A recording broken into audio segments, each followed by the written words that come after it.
दीनों के दुर्दिन मिटे तुम दिन कर को देख, सोया जीवन जागता मिटता अभिवेक।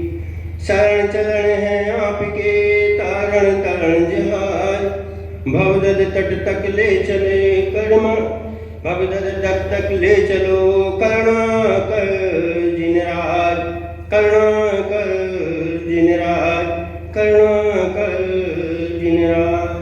प्रथम तीर्थंकर आदिनाथ भगवान की, वर्तमान शासन वर्तमान स्वामी भगवान की, चतुर्वंशति तीर्थंकर भगवान की, आचार्य सागर जी महाराज की, गुरु नाम गुरुनाचार्य विराग सागर जी महाराज की, मम दीक्षा प्रदाताचार्य श्रोमणी 108 आचार्य भगवान विशुद्ध सागर जी महाराज की, कांदहन विधान की, ढाई दीप में विराजमान 3 कमना करोड़ मुनि भगवंतों की।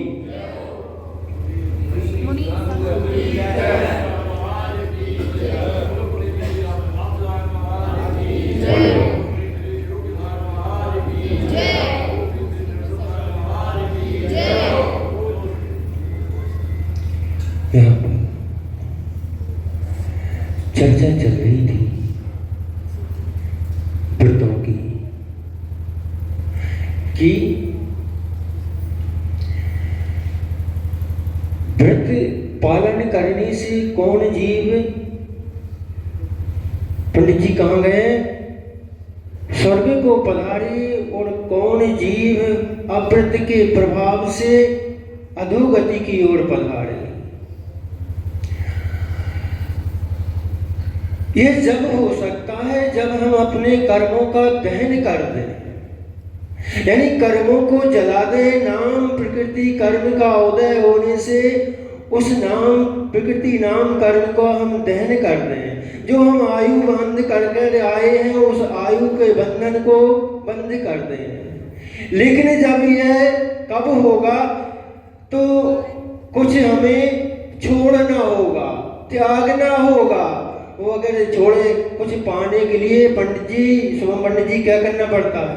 कुछ पाने के लिए छोड़ना पड़ता है। उस कर्मों के दहन कराने के लिए जो हमने असाता वेदनी कर्मों का बंध बांध कर रखा है, उस बंधों को छोड़ने के लिए, त्यागने के लिए हमें कुछ छोड़ना होगा। संयम को पालना होगा। बगैर संयम के पाले, बगैर संयम को धारण करें, बगैर संयम को ग्रहण करें पंकज दादा, हम यहाँ से आगे नहीं बढ़ सकते। इसीलिए यहाँ पर विधान हो रहा है कर्म दहन, क्योंकि हमने जो कर्म बांधे हैं उन कर्मों का हम दहन करना चाहते हैं, लेकिन भाई कर्मों का दहन भक्ति से होगा। बगैर भक्ति के हम उन कर्मों का दहन भी नहीं कर सकते। अगर आपने प्रेजेंट बॉडी एब्सेंट माइंड कर लिया है, पंडित जी, अगर आपने यहाँ पर मात्र प्रेजेंट बॉडी एब्सेंट माइंड करके रखा है तो आपका कर्मों का दहन नहीं है। आपने मात्र शरीर को यहाँ पर प्रेजेंट करके रखा है, शरीर को उपार्जित करके रखा है, शरीर को यहाँ पर बिठाल करके रखा है। तो ये मानना भक्ति पुण्य से, भक्ति से पुण्य की प्राप्ति तो हो जाएगी, लेकिन जो पुण्य प्राप्त होने वाला था वह पुण्य का अर्जन नहीं कर सकते। इसके लिए छोड़ना होगा। अहिंसा पाप में प्रसिद्धि देखी अपन ने, हिंसा पाप में प्रसिद्धि देखी, झूठ पाप में प्रसिद्धि देखी अपन ने, चोरी में प्रसिद्धि देखी, कुशील में प्रसिद्धि देखी, अब परिग्रह में प्रसिद्धि देखते हैं कौन हुआ। प्रसिद्धि की बात करते हैं तो यहाँ पर लुब्ध दत्त का नाम सुना होगा आपने सभी ने, नहीं सुना? क्यों हुआ? क्योंकि वह परिग्रह कहते हैं, मन में भी अगर परिग्रह है, भिखारी क्या अपरिग्रह नहीं है क्या? पंडित जी, भिखारी के पास क्या रखा है? कुछ है? वह अपरिग्रह है क्या? नहीं, वह भी परिग्रह ही है, क्योंकि उसके पाने की आकांक्षा। वह तो सोच रहा है कब मेरे को प्रधानमंत्री का पद मिल जाए और मैं बैठ करके सारे देश पर राज करूं, ऐसी उसकी इच्छाएं हमेशा बनी रहती है। ऐसे ही यहाँ पर भी इच्छा का जो निरोध नहीं करता, जो इच्छाओं को धारण करता है, जो इच्छाओं को साथ लेकर के चलता है, भले ही कुछ ना हो लेकिन हम परिग्रह ही हैं। और अगर जब तक यह परिग्रह हम साथ बिठा कर रखेंगे तब तक हमारा कर्मों का क्षय नहीं हो सकता। अयोध्या नगरी में राजा, अयोध्या नगरी में भवदत्त नाम का एक सेठ रहा करता था, जिनदत्ता उसकी पत्नी थी और लब्धदत्त उसका पुत्र था। हर व्यक्ति को चाह होती है कि कुछ पैसा कमा लो, पैसा जेब में रख ले, क्योंकि बगैर पैसा के लोग व्यवहार में उसका क्या होती है? पूछ नहीं होती, परख नहीं होती। जितनी जितनी आकांक्षाएं हैं पूर्ति होती जाती है, उतनी उतनी पंडित जी आकांक्षाएं बढ़ती जाती है। एक की चाय में दूसरी, दूसरी की चाय में तीसरी, ऐसी आकांक्षाएं हमेशा जमनदारा बढ़ती जाती है। आज एक प्राप्त हुआ है, कल आकांक्षाएं बढ़ती है। कहते हैं मन मरा माया मरी, मर मर गया शरीर, तृष्णा डाके ना मरी, कह गए। अरे दास कबीर ने तो बहुत बाद में कह दिया, यह तो हमारे आगम में बहुत पहले कह दिया है, भगवान आदिनाथ ने बोल दिया है। तब तो आदिनाथ भगवान को यहाँ से गए कितने साल वर्ष हो गए? कई वर्ष हो गए। 84 लाख वर्ष की तो इनकी आयु थी। उसके बाद 23 तीर्थंकर और हो गए, तो कबीरदास कब के हैं?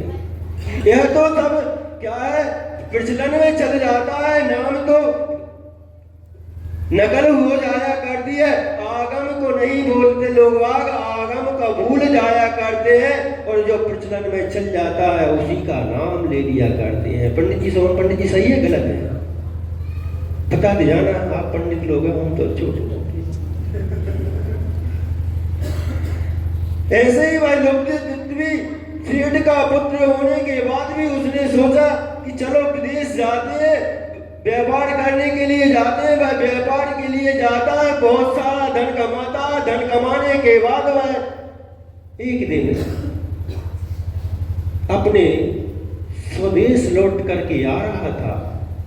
मार्ग में ही उसके धन का चोरों ने उस धन का हरण कर लिया।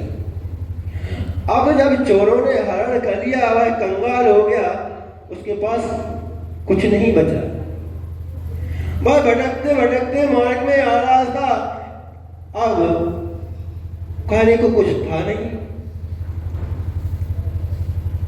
सेठ पुत्र और सब दिन पंडित जी, पंकज दादा, सब दिन एक से नहीं होते और सबके एक दिन एक से नहीं होते। इसमें भी भेद है, सब दिन एक से नहीं होते और सबके दिन एक से भी नहीं होते।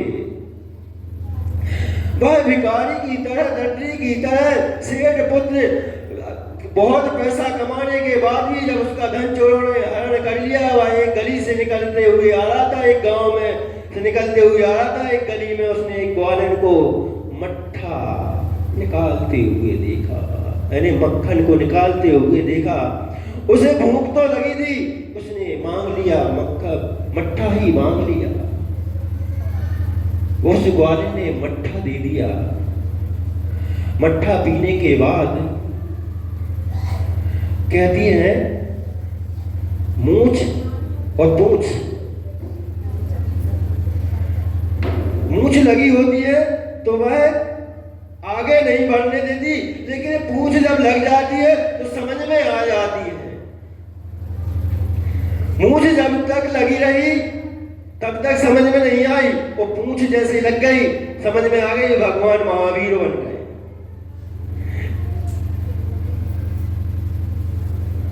आदिनाथ के पोता कि मूछ जब तक लगी थी, मनुष्य पर्याय में जब मूछ लग जाती है तो समझ में नहीं आती, मान बैठ जाता है, अहंकार बैठ जाता है बस। और जहां मूछ लग जाती है और मूछ में कुछ और थोड़ा सा और लग जाए अध्यक्ष जी, फिर तो पूछना ही क्या है। बस यही इसके भी साथ यही हुआ।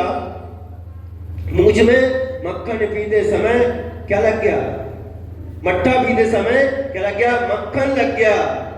उसने अपनी मूछों पर हाथ फेरा, हाथ फेरते ही उसके हाथ में मक्खन आ गया। भाई विचारने लगा, स्वप्न करने लगा। स्वप्न देखा करते हैं, हर व्यक्ति अपने जीवन में स्वप्न देखा करता है। कोई जागते हुए देखता है, कोई सोते हुए देखता है, स्वप्न तो देखता है, लेकिन स्वप्न ऐसे देखना चाहिए जो साकार हो जाए। बस उसने भी स्वप्न देखना चालू कर दिया। अब मक्खन ऐसे ही इकट्ठा करूंगा, पीऊंगा, मक्खन से अपनी क्षुधा को शांत करूंगा और मक्खन जोड़ जोड़ करके एक बड़ा सा घर बना लूंगा। बस यहां से उसकी प्रक्रिया प्रारंभ हो जाती है। परिग्रह की विचार करता है वह। अब उसका पढ़ने का काम बन गया। एक झोपड़ी बनाई, झोपड़ी बना करके रहने लगा और गांव में मट्ठा इकट्ठा करता, पीता और उस मट्ठे से मक्खन निकालता, जितना लग जाता। ऐसे करते करते उसके एक दिन एक मटकी इकट्ठा हो गई मक्खन का।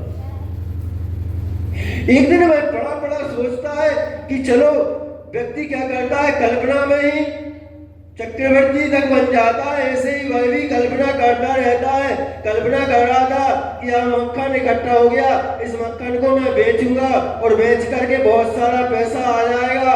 उस पैसे से धन कमाऊंगा और धन कमा करके एक दिन सेठ बन जाऊंगा। सेठ बन करके मैं एक दिन राजा बन जाऊंगा। राजा बन करके चक्रवर्ती बन जाऊंगा और चक्रवर्ती बनूंगा तो मेरी रानियां भी होंगी। हम भी 24 घंटे यही सोचा करते। हमारे कर्मों का अध्ययन इसलिए नहीं हो रहा, हम कर्मों को बांध करके इसलिए रखे कि हमने अपने अंदर बहुत सारा परिग्रह इकट्ठा करके रखा है। भावों का परिग्रह इकट्ठा करके रखा है, विचारों का परिग्रह इकट्ठा करके रखा है। भले ही तन पर कपड़ा नहीं है, लेकिन भावों का हमारा परिग्रह इतना इकट्ठा है कि अगर 3 लोग की संपदाएं भी अगर इकट्ठी कर दी जाए तो हमारे अंदर उस परिग्रह का कम नहीं होने वाला। बस ऐसे ही उसने भी विचार कर लिया, मैं चक्रवर्ती बना, मेरी पटरानियां हैं, मेरी प्रमुख रानी मेरा पैर दबा रही है। पैर दबाते दबाते मैं उससे ठिठोली करूंगा। ठिठोली करते हुए उससे कहूंगा कि तेरे को पैर मर्दन करना भी नहीं आता। इस प्रकार कहते हुए मैं पैर को झटकूंगा और झटकते ही उसने देख रहा था सपना। सपने देखते देखते उसने पैर झटक दिया, पैर को चलाया। पैर को चलाते ही वो ऊपर रखी जो मटकी थी वह गिर जाती है नीचे द्वार पर, उस झोपड़ी के द्वार पर। झोपड़ी कितनी बड़ी थी, झोपड़ी छोटी सी थी।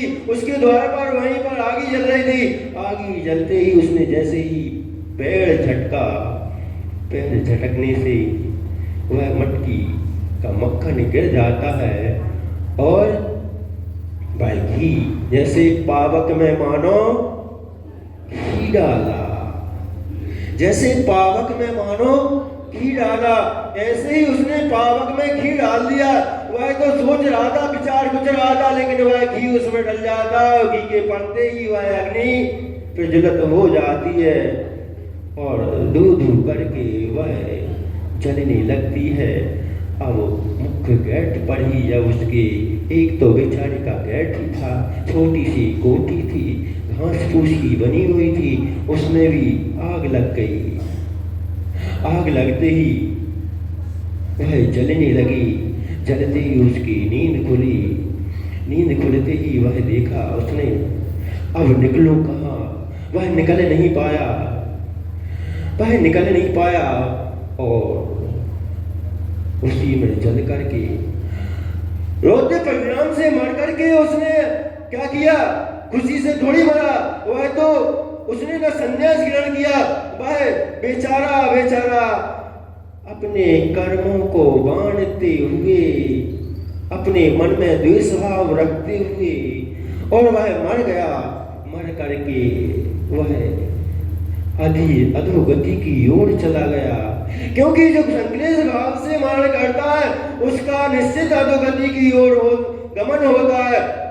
जहां जहां परिग्रह है, जहां जहां इच्छा है, जहां जहां वांछा है, जहां जहां अपने को संसार के पाने की इच्छा है, इसीलिए तो कहते हैं परिग्रह चिंता दुखी ही। परिग्रह क्या है? परिग्रह रूपी जो चिंता है वह दुख का नाश करने वाली है, दुख का नाश करने वाली नहीं है। वह अपने साथ में कर्मों को बांधने वाली है। कर्मों को साथ बांध करके वह अनंत संसार में भ्रमण कराने वाली है। इसीलिए तो यहाँ पर कहा गया है कि जो कर्मों का नाश करता है भक्ति से ही उसका संभव हो सकता है। बगैर भक्ति, प्रभु की भक्ति करने किए बगैर इन कर्मों का दहन नहीं हो सकता। जब तक हम परिग्रह रखे हैं, भावों का परिग्रह, छोड़ने का परिग्रह, आकांक्षा का परिग्रह, और लाने का परिग्रह, संयम का अपरिग्रह, हम संयम तो धर्म तो कर रहे हैं लेकिन संयम पाल नहीं रहे। जो अंधो जैसा अंधो, लाज जाओ, धरज जाओ, खा जाओ, मर जाओ, लाज जाओ, धरज जाओ, खा जाओ, पंडित जी कुछ भी लाओ, कैसा भी लाओ, खिला दो, चाहे आलू ले आओ, चाहे प्याज ले आओ, हम धर्म कर रहे हैं। पंडित जी पंडित जी पंडित जी पंडित जी पुद्गल खा रहा है, अगर पुद्गल ही खा रहा है तो मुर्दा खिला दो। मुर्दा को क्यों नहीं खिलाते? क्योंकि मुर्दा भी पुद्गल है। पुद्गल का परिणमन पुद्गल में हो रहा है। अगर पुद्गल का परिणमन पुद्गल में हो रहा है तो मुर्दा भी पुद्गल, और जो भोजन कर रहे हैं वही भी पुद्गल। इसलिए परिग्रह किसी का भी हो, पहले संयम को पालना होगा। जब तक संयम को हम नहीं ग्रहण करेंगे, थोड़ा भी संयम है जब तक हम ग्रहण नहीं करेंगे, तब तक हमारा कर्मों का दहन होने वाला नहीं है। हमें अगर कर्मों का दहन करना है तो संयम को पालना होगा। भले ही कुछ भी अंश में पालो, थोड़ा भी पालो, जितना तुम्हारी शक्ति है। यहाँ पर आचार्य भगवंत कहते हैं कि यथा संयोग यथा योग के संयम पालन करना और यथा योग दान करना। जितने आपकी शक्ति है उतना ही दान करना, उससे अधिक दान मत करना, क्योंकि अगर आपने दान अधिक कर दिया तो आपके बाद संक्लेशित होंगे, और उस संक्लेशित परिणाम से आपका धर्म नहीं कहलाएगा, बस धर्म कहलाएगा। सो पंडित जी सही है गलत है? और अगर आपकी छोड़ने की शक्ति मात्र छोटे से नियम की है, आप छोटे से संयम ले लेना, लेकिन संक्लेशित परिणाम मत करना, आप उसी में आपका कल्याण हो जाएगा। और यहाँ पर यह भी कह दिया, अगर आपकी शक्ति बहुत अधिक है, सब कुछ कर सकते हो, फिर भी नहीं कर रहा है, तो आप सबसे बड़े तस्करी कहलाओगे। निमन दादा सही है नहीं है? और अगर आपकी दान देने की शक्ति करोड़ों की है, और अगर आप 5 रुपए दान कर रहे हैं, तब भी आप तस्करी ही कहलाओगे। विचार करना। इसीलिए कहा परिग्रह छोड़ो, आत्मा का परिग्रह छोड़ो, भावों का परिग्रह छोड़ो। जो मन में भाव परिग्रह का बिठा कर बैठे, चिंता का परिग्रह बिठा करके बैठे हैं, जो भी हम परिग्रह बिठा करके बैठे हैं, वह सब भले ही परिग्रह कुछ उतना करो जितने की अपने की आवश्यकता है। संसार में रह रहे हैं, गृहस्थ में रह रहे हैं, इसलिए कहा जितनी आवश्यकता है उतना रखो। उससे ज्यादा अगर आप परिग्रह रखोगे तो नियम से, क्योंकि परिग्रह में चिंता बैठी रहती है, परिग्रह में लालच बैठा रहता है, परिग्रह में हमारे आगे बढ़ने के भाव नहीं होने देते। और जब तक हम उस परिग्रह को समाप्त नहीं करेंगे तब तक हमारे भाव निर्मल होने वाले नहीं है, हमारे कर्मों का दहन होने वाले नहीं है। हम भी महापूजा कर रहे हैं, उस महापूजा के माध्यम से अपने कर्मों का दहन करें। इन्हीं भावना से आचार्य भगवान विशुद्ध सागर जी महाराज की